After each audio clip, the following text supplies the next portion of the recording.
I tell you, it's very, very reader friendly. Yeah.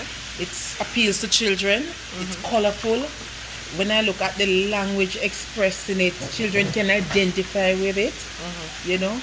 And when you look at it, holds you, it grabs you.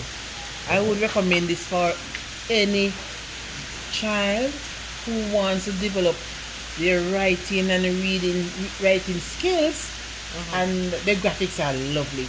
Yeah. You can, it's just like as if you can visualize what you're reading when you start reading this book. You can visualize everything. Okay. I was just hoping that I would see a little more at the end. When I reached the end, I didn't want it to finish. It had, the climax was good, and the transition was exceptional. You really, really put a lot into this book. Oh, And okay. wow, look at the end. My end. Yeah. My end, not the end. My end.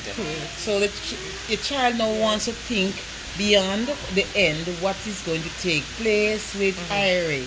And Yeah. Irie is so Jamaican. So right away, Irie, it means everything good, everything Yeah. good, right? Everything good. So this is a book that I would recommend, highly recommend for children and even adults, because I'm an adult and reading this, it brings to life a lot of things. Yeah. Wonderful book, man, for everybody. It's a family book. Ah, It's a thank you, family. miss. All right, thank you.